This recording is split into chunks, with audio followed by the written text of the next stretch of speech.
Hi, everyone. Thanks for joining us today. I have David with Para here to discuss the outages with DoorDash that people have been experiencing, what they've been up to behind the scenes, and what we can expect in the future as far as these outages that DoorDash is forcing. So thanks for joining me today, David. Thanks for having me here, Jake. I'm excited to be here and to tell everyone just a little more about what's going on. So I think if you've been a user of Para for the past couple of weeks, I mean, it's no surprise to hear that the system has been choppy, right? So we had a period of time where we were up, then we were down, then we were up, then we were down. And frankly, over the last couple of days, the system's been down for most. So I think, what's really been happening is essentially DoorDash has been pushing through a series of changes designed to stop Dashers from getting the information that they need. So not only are we down, but you'll also see that sort of other driver tools, their DoorDash integrations down. If you use Gridwise, you can't track your DoorDash earnings. If you use Solo, the DoorDash data is not coming in. So essentially, DoorDash is making a concerted effort to stop drivers from using these third-party apps. I think that this is really not fair. And this is something that we've spent a lot of time going back and forth fighting. So our engineering team has actually been working pretty much 24/7 deploying changes. But DoorDash is working equally as hard to stamp out the ability to do this. So from our end, what this means is a couple different things. One, we are taking a step back to spend the next couple of weeks to come up with a more sustainable solution to this. So rather than having the system up for half a day, down for half a day, up for half a day, we're trying to come back with something more sustainable. So I sort of thank everyone for the patience as we work through that. But number two, I think what this highlights for me is the need to take this fight for independent worker rights a bit more public. So I just truly believe that what DoorDash is doing to suppress your ability to do this isn't right.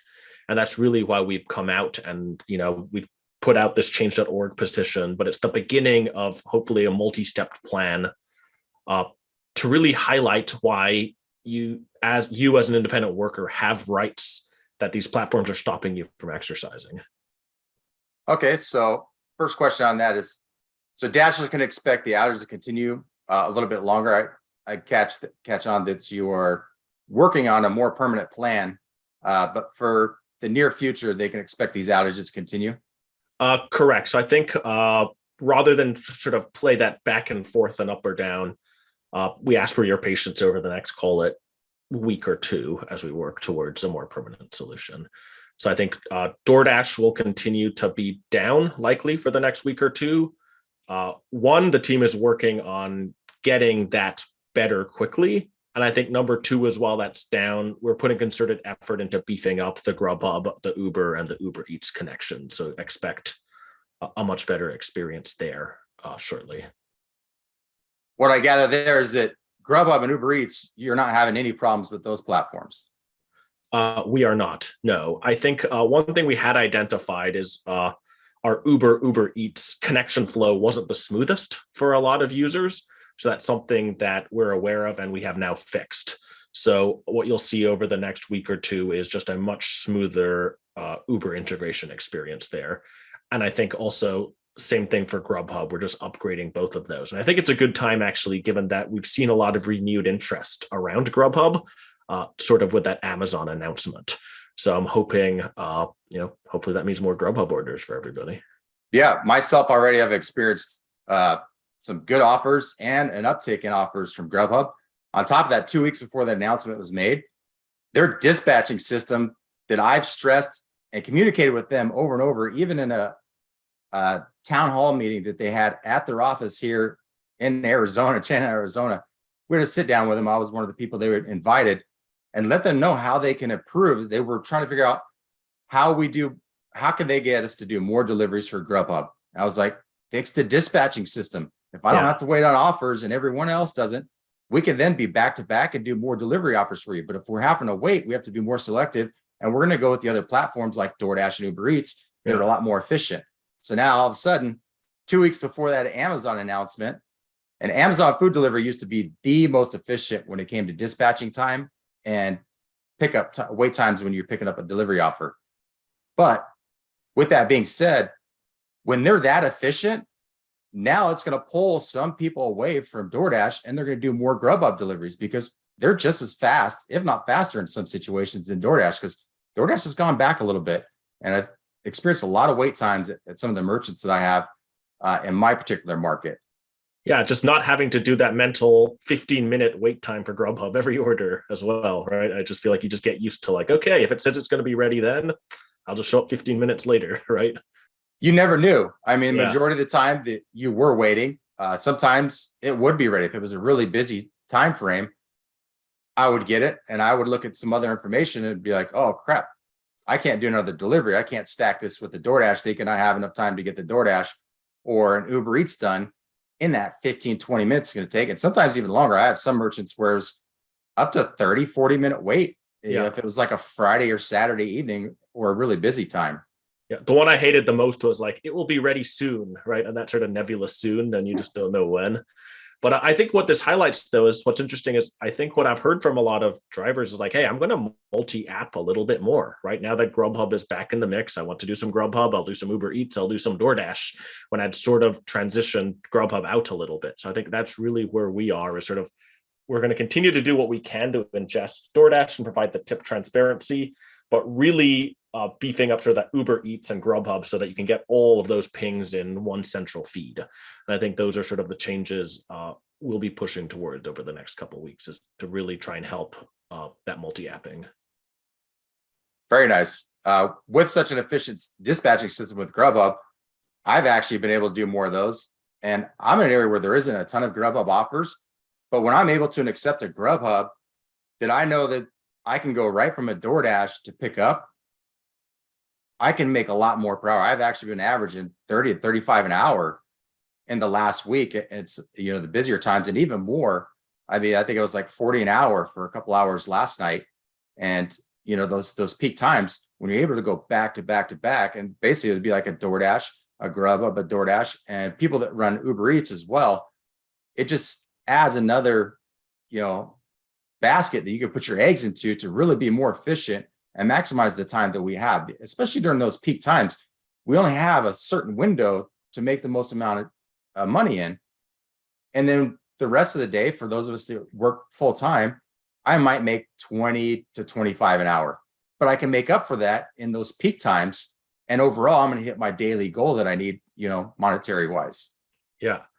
And I really sort of stand by that, is like, agree with what you're saying, which is that sort of peak time you really want to maximize what you can make, right? And I think that goes back to sort of this idea of the pay transparency or the tip transparency. Is nothing is worse than using your peak time to get a trip that says $4 that you think might be $15, but you then go, because it's a long trip with the potential for a big tip, you go and you wait 30 minutes, you pick up the food, you drive another 30 minutes. It's a 7-mile trip and it ends up just actually being $5 or $6. That kills your daily earnings goal, right? Like sort of a, you know, dinner rush, you make that $6 for 50 minutes. That sucks, right? Like that sucks. Yeah, it's definitely not motivating. And I'm sure anyone listening has experienced that. And you bring up a great point. An example I had this past week, I had one that $150 subtotal, $750 is guaranteed, going to a hospital, a lot of items. I wait a half an hour at the merchant, dropping off at a heart hospital. So I'm thinking, okay, should be a good tip, but I don't know. I hope it is, because this is going to suck if not. Yeah.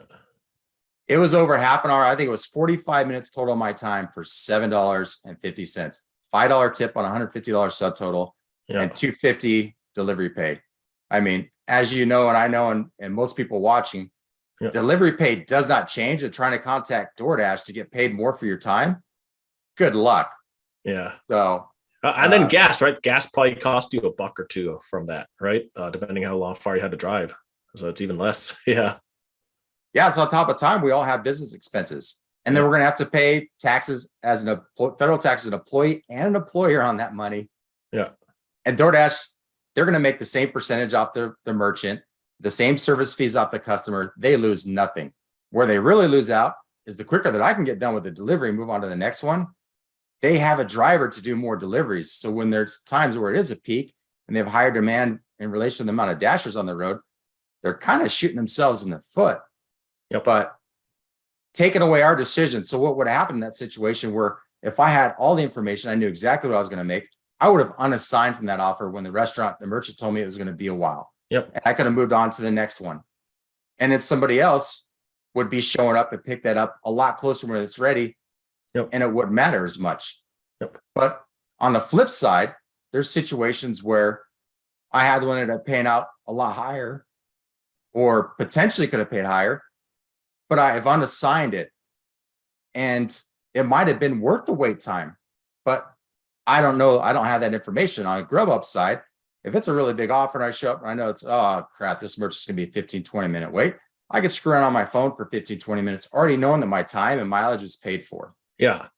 And it's your right as an independent contractor, right? It's like you should know what you're going to make, and you should have the information you need to make that informed decision for what is best for you, right? And I think that's really what it comes down to at the end of the day around this transparency is, if you should know that it's $750, and then you can use that to determine whether you should do the trip, right? And if DoorDash's response to that would be like, hey, but if we gave full transparency, it could be a worse experience for the customer. Maybe it wouldn't get filled, et cetera, et cetera. Look, I understand your job as the marketplace to fill. And at the end of the day, it's really simple, which is, do you believe that an independent contractor should have the information they need to make a decision? And the answer to me is hell yeah to that, right? Now, you had mentioned something about a petition with change.org. What can Dashers do to fight for their rights to transparency? Yeah, that's a great question. So I think, thanks for calling that out. We have a change.org petition. It's been out there for 2 or 3 days. I think we're just under 5,000 people who've signed up on that. Look, I'm not somebody who says, hey, you're going to sign a petition and something's going to magically happen, right? But I think this is the first step towards a much larger push that we're trying to play a role in. So the point of this petition is to show there's a large number of people who care about this. And with this large number of people who care about this, what can we do to make sure that you as an independent contractor get the rights that you deserve? So I think one example here is if you look at New York, actually, New York City had passed some legislation a couple months ago that basically means that if you're a Dasher in New York now, you get 100% transparency. So you actually see what 100% of the tip is per every ping. So it is possible to do that. And I think the other thing there is it's possible for DoorDash to run a business being truthful, right? They're doing it currently in New York. But I think really where I want to go is, one, we're starting with this petition saying what DoorDash is doing is not right. Two, I'm about to try and publish and would love everyone's feedback on a just independent workers bill of rights, right? So what this is just very simply stating as an independent worker, I'm in charge of my work. I have a say in the system. My time is valuable. I own my data. And based off of those really basic principles, there's just a couple basic rights that need to be fulfilled by the platforms. I have the right to transparency, and I get all the information I need to determine whether I take an opportunity. I have the right to choose how I work. I can choose and use the tools I want to run my business. I can reject or accept the opportunities I want to. I have the right to opportunity and competition for my time. I have the right to data and to my work profile. I should be able to access my earnings and work data how I want. I should be able to share it with who I want. I should be able to know who has access to it and revoke that with one easy click. I should also have the right to due process, right? So, I should understand why I'm being deactivated. I should have the right to appeal, and I should have my voice heard in that process. And if we can align just on those very basic rights, the next step is then going out and fighting for that, right? So be it legislatively, be it through a public push, all of that. So I think that's really sort of the plan here, right? Is like what DoorDash is doing is not right. Here's how it ties to a set of things that everyone should have the right to do. And then let's go get those rights, basically, or make sure that the platforms are fulfilling their obligations to those rights. I love it.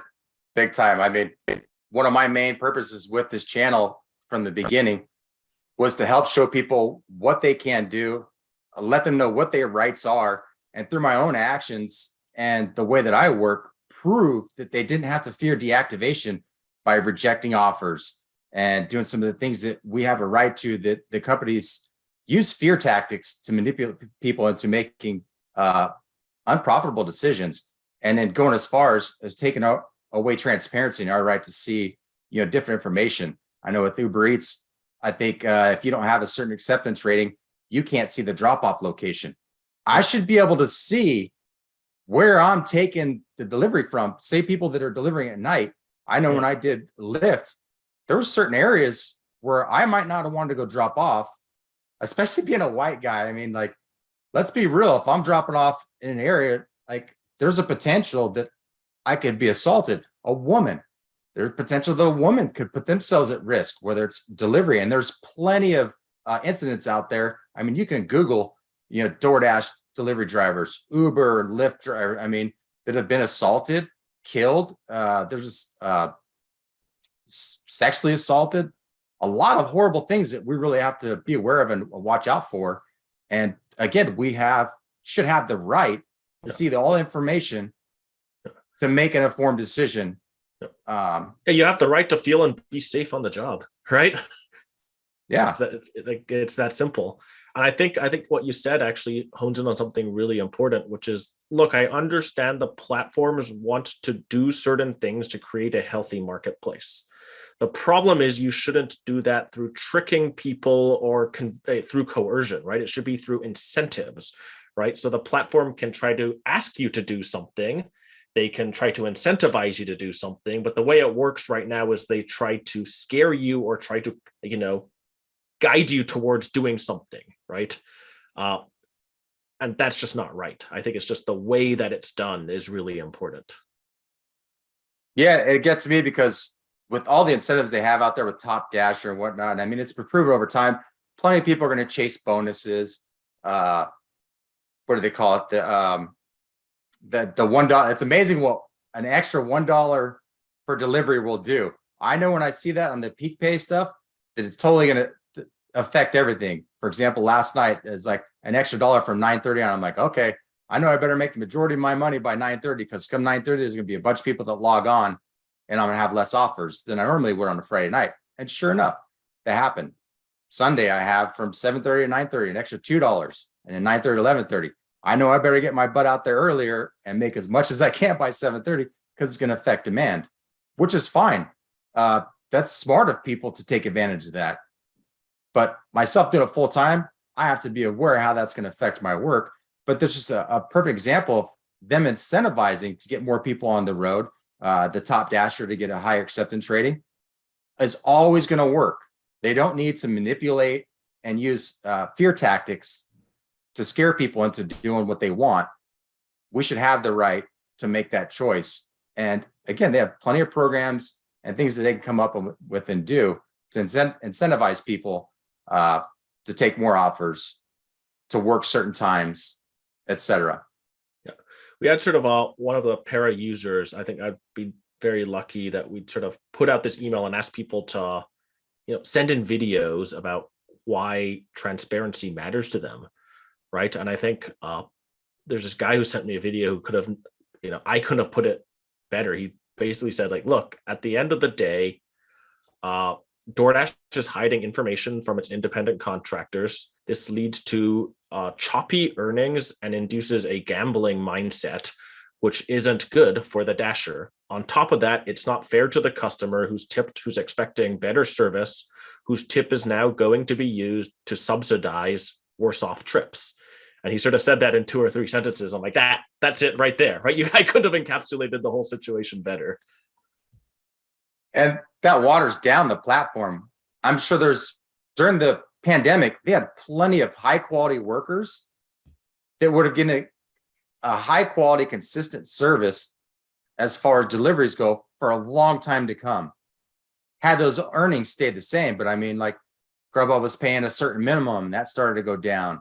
And, DoorDash was doing certain things and people were just making ridiculous money. But if there was more consistent earnings on these platforms, especially DoorDash, and the amount of, users and dashes they had, people wouldn't have went back to full-time jobs. Myself, I'm interviewing with other companies to go back to trade work. I can have a retirement pension. I can go work and, work 5/12. So I have 4 days off, 4 days on, 5 days off, paid sick time, paid holidays, and working towards a pension retirement. Why do I want to keep dealing with this crap and playing these games where I go work for another company? And there's plenty of people out there, so it really waters down the service and the quality of people that they would have on the platform instead of just having, what some people would call bottom feeders. And I'm not saying anyone out there is a bottom feeder, but let's be real. There are some on the platform doing deliveries. You've all seen them. And, that affects all of us. That makes us all look bad. People might not want to use DoorDashes more. They've had bad service. That then affects the amount of delivery offers that we all potentially could see as a whole. Yeah. I agree. Yeah, I agree. So think a big picture, but back to that petition, it's drivers' rights movement. Is that what it's called? Yeah, there's a change.org. There's a change.org petition there. I can shoot you the link to sort of add to it, and just appreciate if people it takes 30 seconds. It's just what's your name, your email, click here to say you support it. Please, sign it, share it.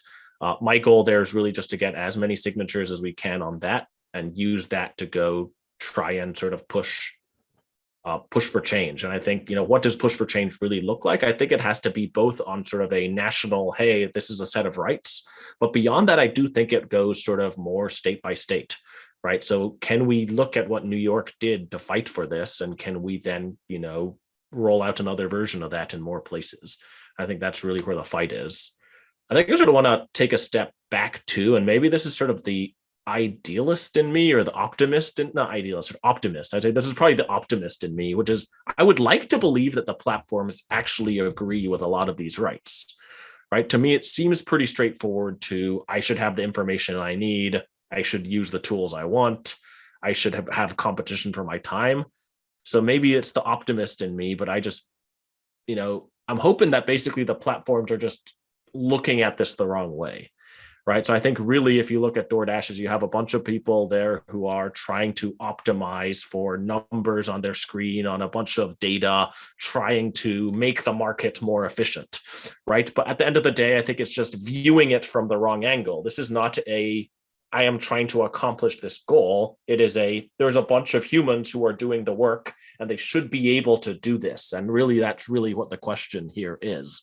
And that's really what I'm hoping to reframe is, I would like to believe they agree with a lot of what we're saying. So we'll see. We'll see. I don't think it's so much that they're agreeing. I believe it's their hands being forced. So now with legislation coming, you have Seattle, you have California, you talked about New York. I believe it was Massachusetts. They were fighting for something, but the judge struck that down. I was like, no, this favors you guys. The way it's written, it doesn't favor the independent contractors. And it's almost a domino effect. And they're trying to get ahead of it, seeing that, okay, state by state, this is happening where, we're either going to have to reclassify people, which we can't do. We won't be able to survive. And I believe, what are the countries that Spain or something offhand, I can't think of where they are reclassified. It might be Europe as workers. Yeah. Not independent contractors. And that ultimately is really going to affect the way they do business, their profit margins. Yep. They want us as independent contractors, and we want to remain independent contractors. Correct.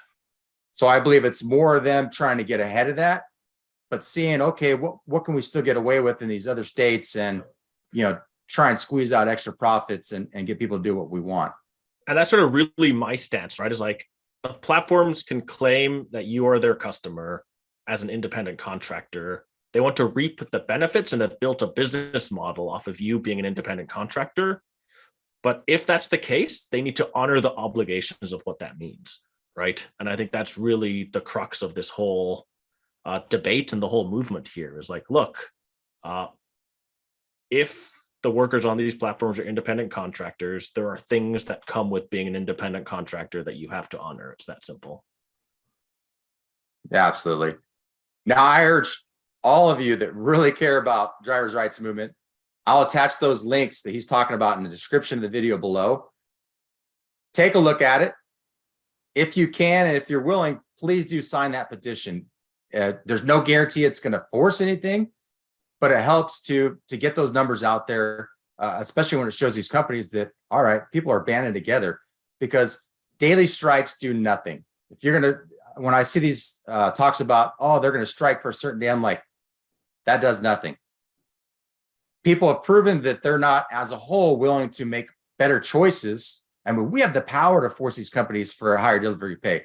So all of you out there that are accepting these low dollar offers, 250, 3, 4, 5, you tend to be some of the ones complaining the loudest, but yet you have all the power to make a difference and get them and force change if you just accepted $6 and above, let's say, and refused and rejected everything else. But I understand that they use fear tactics and a lot of psychology to manipulate you into an unfavorable situation. And your situation, as far as what you need to make in your life, I have no idea what everybody's situation is. You might be, where you feel like you need to keep money coming in. Maybe your market, and I'm in a slow part of the market. I'm in the far edge. There's not a bunch of big merchants, restaurants. Majority of my deliveries are 650 to 850 range. And I'm doing 100 deliveries a week, sometimes more, to make the money that I need to. But I'm trying to do it in an efficient manner as far as how many miles I put on my vehicle. I have a 2017 Toyota Camry with 254,000 miles. Fortunately, I've been able to do most of the repairs and maintenance and work on that myself to save me a lot of money that I would have spent in repairs, at a mechanic shop. Most people don't have that benefit, but that's just an example where we got to be smarter about how we work, miles put on the car, the amount that you're making per delivery. I mean, the more transaction deliveries you do, like, that's wear and tear on your vehicle and your body. No, agreed. And I think one thing, sort of pivoting a little bit, I've heard people ask this question. I wanted to clear this up, which is like, so you have this set of rights, you have this movement. Like, what does para have to do with all of this? Right. So I think an important thing to say here is, one, this movement and these rights are beyond para. So these are fundamental rights that you have as a contractor, and this movement is going to push for and demand those. Two, para signs up to these rights and is a supporter of this. And as part of that, para will do what it can to let you exercise these rights from a technical perspective, right? So we will continue to build tools, we'll continue to build integrations, we'll continue to do what we can to ensure that you can exercise these rights. But this movement is sort of separate and larger than that, right? I think sort of this movement and your rights here, beyond us as para fighting for it technically, at the end of the day, the way to do meaningful change here has to be publicly and legislatively, right? So I think that's really how I'm viewing this, which is, this is a greater movement. Para subscribes to this movement, and para will do what it can to help you exercise these rights. But the fight for the rights is beyond para, the company.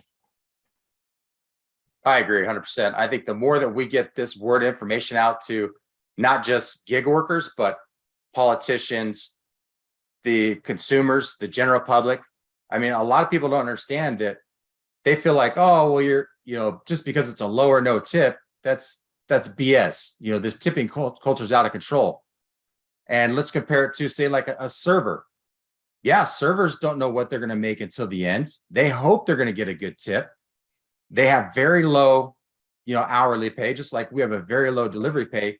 But the difference being, they are not an independent contractor, independent enterprise. They don't have to pay taxes, federal taxes, an employee and an employer. They don't have the cost to run business that we do using our vehicles. Yep. So there's a big difference between the two. And because I know some people want to compare that, especially the general public, were like, well, it's not much different. Servers don't get tipped to the end, and they don't always get tipped well, no matter how great a service they do.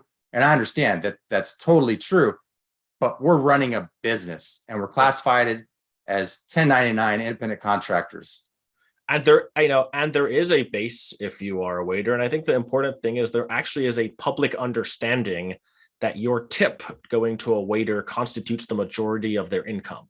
So if you aren't leaving a decent tip to a waiter, you're sort of screwing them. And I think people realize that But that's not the case for Dasher, right? In the data we see, and I know for you it's higher, you've said, right? 56% of earnings comes from tips, right? And I think you said, Jake, like what percent of your earnings come from tips? I remember 2/3. 2/3. Yeah, Exactly. I was even looking at this week's, for example, and that's what without even being going for higher dollar deliveries like I've done in the past.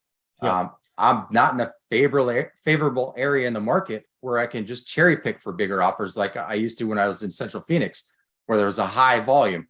I mean, I'm in the outskirts, far east, and there's mostly, I mean, Chick-fil-A, Taco Bell, Burger King, McDonald's. There's a couple sushi places. There's a Chili's, but I mean, there's not like Cheesecake Factory, Black Angus, places like that where a lot of these higher dollar offers you see on a regular basis are. Now, if I want to travel over to the mall area where all those are, I could do that. But what I've experienced is a lot more of those low dollar offers. And the more that I reject in a row, they're going to pause my dash as if I'm not actively dashing. And that's another way that they're manipulating people. Yeah, that part, thank you for calling it out. That part really annoys me, right? It's like, I should be able to reject as many as I want, right? Why do you pause me, right? Like, that's not cool, right? It's in the terms of service that I allowed to accept or reject and set my rates as an independent contractor. I think they use the term independent enterprise to achieve a profit, and which is true. But if you're pausing, and I even have screen share and screenshots of this happening, I'm going to put out a video real soon here sharing that. Hopefully the general public can see that, or someone. But if I'm actively within 10 seconds rejecting offers, especially ones that are far away, $2, $3, $4, it makes no sense. And all of a sudden 10 in, and I even have a situation where I was maybe 8 or 9 in a row. I accepted one. They tried to stack one for like $2. I reject it.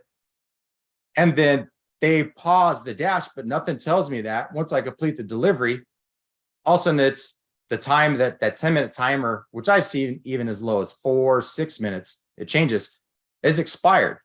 What's funny is as soon as I click OK and dash, it's very busy in the market. I'm like, you're screwing yourself. Again, you're shooting yourselves in the foot by taking me off because I don't accept all these crap delivery offers that you have. Pay a higher base pay, actually pay mileage pay. And when people want to order somewhere that's so far, this is something that Grubhub, that started doing. When it's a merchant a certain distance from where the drop off is, they charge a higher delivery fee. DoorDash can do the same in their service fees. If someone chooses to order from 14 miles away, good on them, but they need to pony up the money for it. That way the platforms can then pay us the proper delivery pay, and we'll do it. Or simple, or maybe I think, and this is where we see it, is these platforms decide they don't want to charge them more, right? Because the platform is like, hey, I want to take more trips, I want to grow my revenue. Well, in which case that's a business decision by the platform, and they should pay the driver the difference, and they should be subsidizing that difference out of their own pocket. But how it works right now is the platform says, hey, I'm going to take this trip that doesn't make sense, but I'm going to take the cost of that and put it on the driver while I gain the benefit of the extra revenue. And that just isn't right. Yeah, totally taking advantage of the situation. And they know eventually that somebody's going to take that trip, and it sucks for that person, but ultimately they should be taking the hit and then sharing that hit with the customer if they want to. If they don't want to charge more for the delivery fee or service fees to that customer for the distance, then like you said, they need to pony up the extra. So that way it makes sense for us to make that trip. There should be delivery pay per mile. There should be delivery pay for time. I know Grubhub does. Grubhub pays a certain amount. I mean, they're not very transparent about it, but I could see the difference when I go and look at the earnings breakdown. I believe Uber Eats has something like that, but I know that they try to keep theirs at the bare minimum, and they're always trying to push it lower.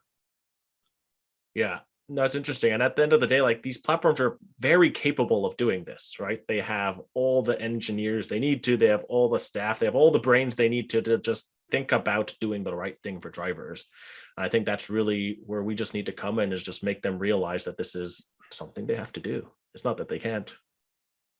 A prime example of that is all the resources they're using to block para from allowing us to see the information we should see up front. Now, why do you think that they're spending so much time and allocating so many resources to block para out? Yeah, I think it's really two things, right? I think one, dollars, right? I think to some extent there is some dollar cost to them by trying to convince people to take bad trips and hiding the information.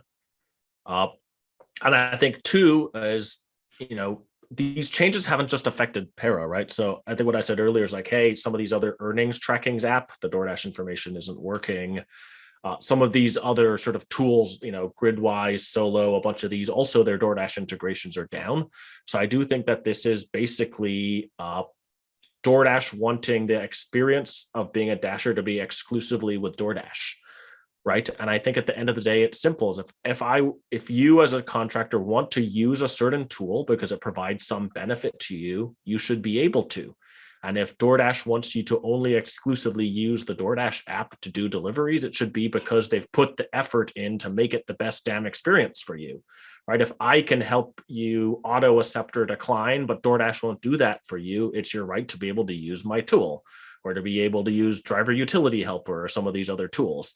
And I think really how I view a lot of this is it really comes back to sort of what we were saying earlier, right? Is like people should be incentivized or should want to use DoorDash exclusively or to use their app or to use their experience because they want to, not because they're forced to. Good stuff. I love it. Everything you guys have done for gig workers has been amazing. I know some are reluctant to use a para app because of fear of being deactivated, and I totally understand and get that. Some questions I had from some of the viewers is they asked, has para ever thought about creating their own delivery platform, that's transparent and ethical?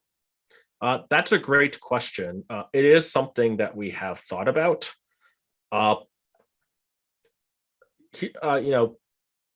Here's where I get, it's hard to, I guess, here's how I put it.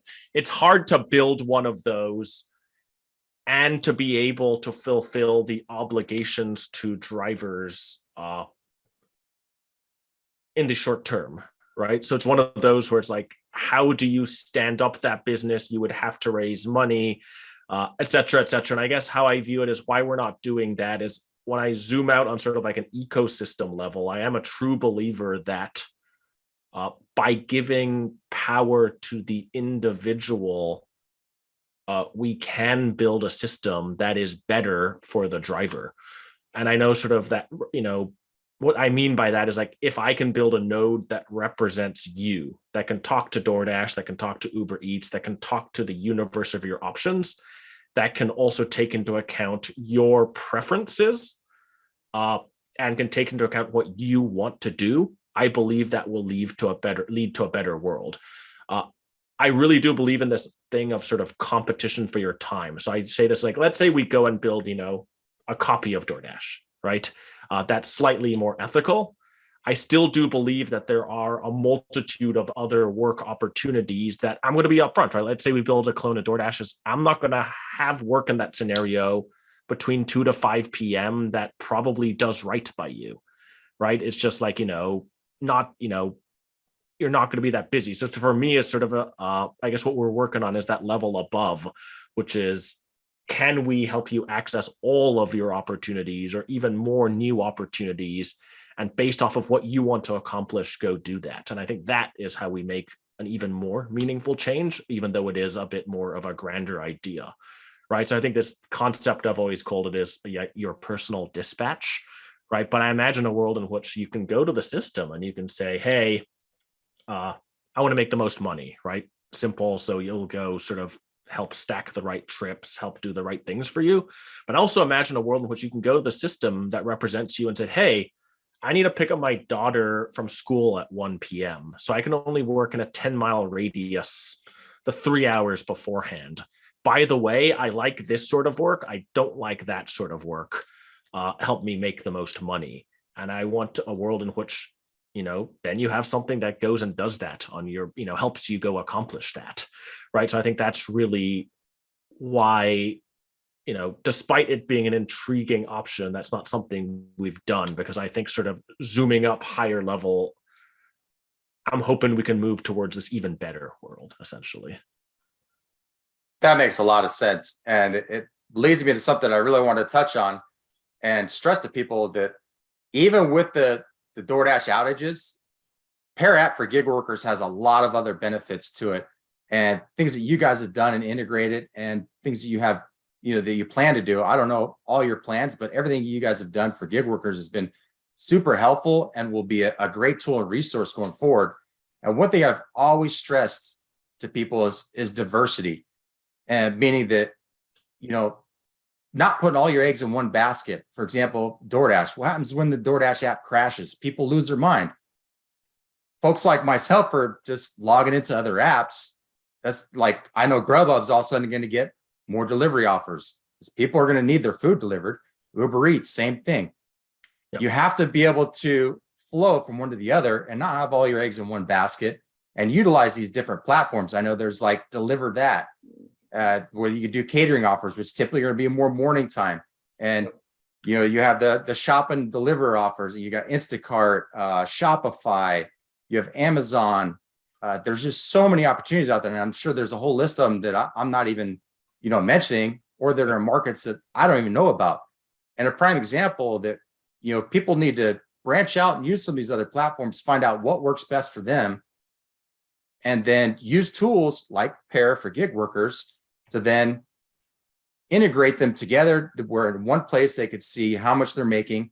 And why don't you discuss with everyone some of the other benefits that Pair has? I know there's some other work opportunities there as well. Yeah, no, thanks for that. I think really where we're trying to build to over the next couple of months is you should be able to link all the gig accounts you work on and get those pings in one feed. And from that one feed, be able to decide what trip you want to take and accept or decline the right one for you. Right. So what that means right now is, outside of DoorDash, the integration we're working on right now, we have the ability to connect Uber, Uber Eats, and Grubhub to the feed. We know sort of the experience hasn't been the smoothest on sort of Uber Eats, and that's something that we have improved and have more improvements coming there. But essentially still get your Uber Eats, get your Grubhub pings in one place. For Uber, we have a useful feature. We actually do let you know what the end destination is before you accept a trip. So I think same thing in the name of that transparency there. I know for a lot of Uber drivers, that only happens if you accept 7 of the last 10 trips, or it varies on a state-by-state basis. But for us, exposing that. I think the other feature we have is that flag offer feature. So you can flag if you liked the apartment, if you liked the restaurant, or if you liked the person who ordered, and you can put a positive or negative flag. And essentially, if that person, restaurant, or apartment/house shows up on any of the other platforms, we will remind you why you did or didn't like it. So my hope is that when we have DoorDash back, it'd be pretty nice. You have DoorDash, you have Grubhub, you have Uber Eats all in one feed. You can accept or decline it from the feed. You have all the information you need to make that decision. On the flip side, in certain states, we are starting to have what we call sort of ParaWorks. So there's that additional tab in the app there where we have worked with gig worker friendly companies to put good offers in front of drivers there. So that's still a very nascent initiative, but essentially if you're in San Francisco, Los Angeles, I think probably 5 or 6 different cities right now, you are able to see good offers. And I think the bar there is high for us. It's like we only work with people who give the transparency, who pay drivers well, where the rate makes sense, etc. But if you are in some of those cities, give that tab a check out. Those have ranged from, lunch catering orders to e-commerce delivery, delivering e-commerce packages from warehouses to returns, pickups, etc. But I think it's all really with this idea of competition for your time and offers that pay well, and putting those in front of people. As it should be. As independent contractors, the gig companies should be competing for our work, not us competing for work. And it's totally backwards. So it's great to see that there is another resource for people to find income. I know you said it's only a handful of cities right now, But like with everything else, it started out in bigger markets and it was able to expand over time as it grew. Yeah, and really that's where I think we really want to build this company and sort of the, foreseeable future, right? Is really a place where you come to pair up all your opportunities from all the platforms you work on, come into that feed. On top of that, there are new opportunities that make sense that are being introduced to you. You can opt into them. And the whole idea is, can we just have a place where you just have more and more and more options and competition for your time? And when you have that, you can then say, okay, how can I help you accomplish what you want to with these, with this large group of opportunities, really, right? And I think that's really what I'm trying to build, and what we're trying to build here is what we call that personal dispatch system. That's great. And I feel that gig work's here to stay. It's something that's going to be long term, and it's amazing for many people, not only to make supplemental income, but a full-time living. I mean, I've made a full-time living doing this for 4.5, going on 5 years now. And I know some people have been doing it longer. That leads me into a couple of questions that the viewers had. One was, you talked about flagging offers, and how is someone able to flag offers without the system like saving information? Yeah, that's a good question. So what happens is, when you flag the offer, we essentially add a tag to the there's the information, and then what you can basically say is like, look, I don't know the end address. What I've done is create a unique hash for that end address, right? So like, let's say, you have my address here in San Francisco. I don't know what that is. I've just generated it some long gibberish thing, basically. Right. And what happens is, if that long gibberish thing is seen again, that's how that flag comes in. I think something really interesting about the flag offers that I've heard is we've sort of had a very even split on this. So I think one thing to be very clear is your flag offers are private to you. Right. So if you flag that you liked or didn't like something, no one else is able to see that. We've had a request from people saying, hey, I would like to contribute this to the collective knowledge, and I would like to learn from the collective knowledge. So can I share or learn from other people's flags? That's not something we've done yet. Maybe if people wanted to opt in, that might be something we offer at some point. But I think right now, the flip side we've heard from is, these are my proprietary flags. This is how I have my edge, and I want to keep it that way. And I think sort of this goes back to the original philosophy that drives a lot of this, which is like, look, I'm not going to tell you what you should do, right? So I think really what you're going to see here is say, hey, if you want to contribute to the collective and gain from the collective, great, here's how you do it. And if you don't, that's totally fine too, right? It's your private flags. But I think that's been interesting there. And what makes me happy is to see, I think, this whole thing was basically a suggestion from the community. Right. So this is one of these ideas where people pushed for it, said they wanted it. We were able to build it and put it out there, which makes me happy. And I guess, I'm always was a little skeptical when we put it out there. I'm like, somebody told me like, hey, I want to be able to flag that this person was a good tipper, or flag that this person was a bad tipper. But I always thought, like, what are the odds that you get the same person again across the different platforms? But I've been pleasantly surprised that it's happening. Right. That nothing makes me happier than when I see sort of these screenshots of like, wow, you flagged for me that this was the same person on Grubhub who, treated me like shit and gave me a bad tip before, right? Like, and I love that I was able to see that, and nothing like that makes me really happy, right? Yeah. Yeah, it's a pretty cool feature. And I've done it for the longest time, just through mental note of like, okay, this is a merchant that I'm going to avoid. I could see on the map, and I'll a lot of times zoom in, and I'm like, oh yeah, I'm avoiding. And it might be an apartment complex at nighttime. I can't see anything. Yeah. I can't see anything in that place. So it takes me longer. It's a pain in the butt. People don't give directions. And then the example of maybe it's just like a crappy customer, someone that I dealt with that I don't ever want to deal with again. Maybe they're having a bad day, but I don't want to risk finding out the hard way, whether, that's just their demeanor in general or whatnot. And then those no tip. So people that are willing to accept lower dollar offers, knowing that sometimes you're going to get a cash tip. Maybe there's a feature where you're able to flag in a good way those ones that do tip cash. So that way when an offer comes through at $3, you're like, okay, I know this person's going to tip me cash because there's say like it's a green flag instead of a red flag, for example. It really makes it easy for them in that decision-making process where we only have a certain amount of time. And I think what's important to me, as I said, that one of these rights as an independent contractor is the right to data and to be able to know who has it or revokes it. So I think the key thing to put here is like we have built this with a very security focused perspective, right? Like I don't want to store the end customer's information and have the driver be able to identify, identify this person and their address in some sort of a way that goes against that too, right? I don't think that's right either. So I think we've really built this in a way which is, hey, how can we deliver you this functionality while making sure that we protect everybody's privacy?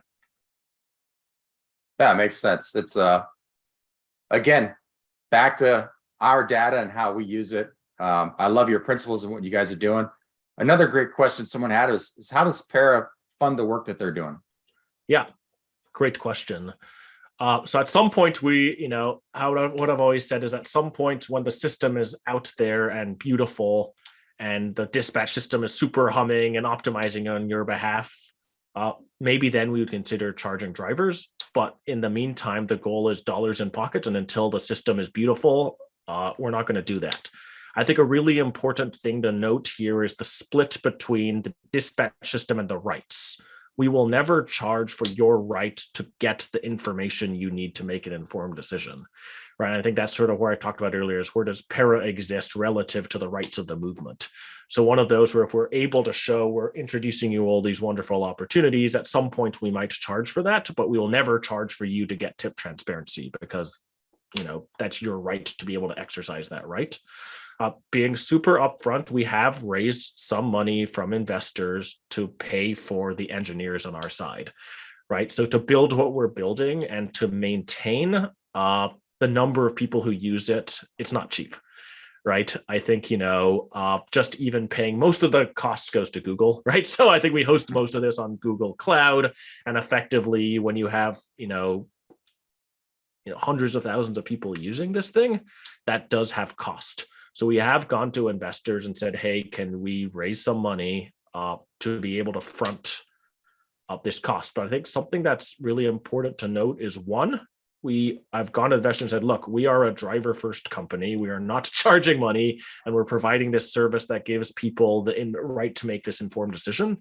And I think we've been lucky to be able to find investors who believe in the cause, who believe in what we're trying to do and believe in basically being able to, if we can pull this off over time, build a gig economy that works for workers. So I think we've been selective about who we've raised money from, and I'm thankful for the support of those who have. That's awesome. Yeah. So it kind of would be one of those situations where it would be free, for everybody, and then you would have some type of a premium subscription, where they could get all the earnings total combined and maybe some of those other features that would be considered like extras and not, like you spoke of, things that we have a right to see up front, like the tips and information like that. Exactly. Like when the system is like, let's say when I finally have a system built where it will, sign you up for lots of options and stack them and combine them and do all of that. And I can say that, the system is meaningfully help you make a meaningful amount of money more, then I would feel comfortable charging users for it. And that is the plan. We are a long way away from that, basically. But that really is what I want to build, is I really do view that as being able to, by taking into account the sort of preferences of each individual and having a way for those preferences to be able to be communicated to each of the different platforms. I think that really is how we can affect this change and build a system that takes into account each individual, basically. So I think that's really why Para exists and why we're working so hard on what we're building, is I do envision, if we can build this, I really do think that we'll build a system that works for workers. Yeah, you guys have done a phenomenal job thus far from I've seen it in the very beginning. And I also feel that you deserve to be charging at some point for the things you provide, especially if it's something that's helping people increase their efficiency, their earnings, and their profit margin.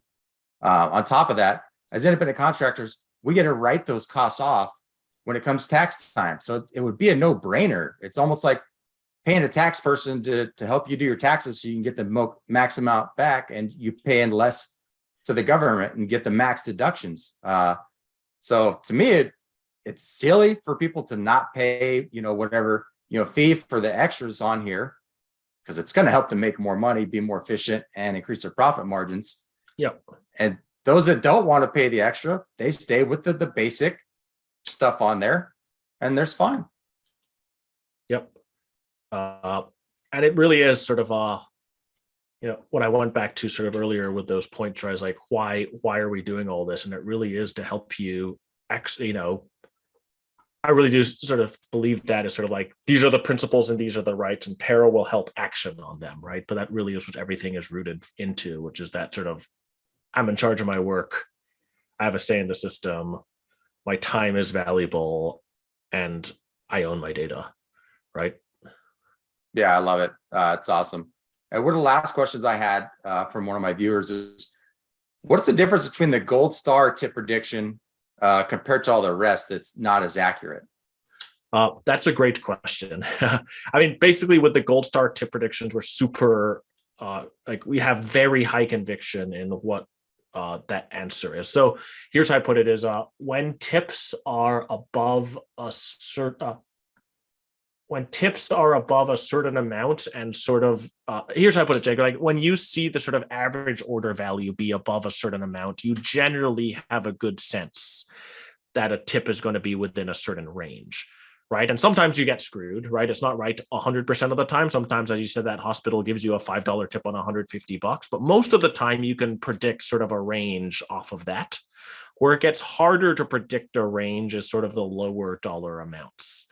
Right. So you see that a lot of the time is like sometimes, the $20 order, let's say I order $20 worth of Chipotle, right? There's a huge range in what people do for that, right? Some people leave a $5 tip. Some people leave a $0 tip. Some people leave a 20-cent tip, right? It's one of those where it's just a lot less predictable behavior, I guess is the way to put it.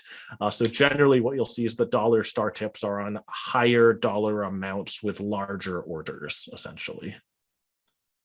Beautiful. That makes a ton of sense. It actually takes something I've done for the longest time and make it a lot simpler. What I'll do, and I've done, is I'll go on these platforms, I'll place a mock order, I'll see what are the 3 tip options they're giving the customer, and I know, okay, minimum, not necessarily minimum, but most likely minimum, the middle, and the high end range. And of course, someone could put in a custom tip, and that's either going to be a bonus, if someone goes a custom $20 tip, let's say, like I got one on a Little Caesars order,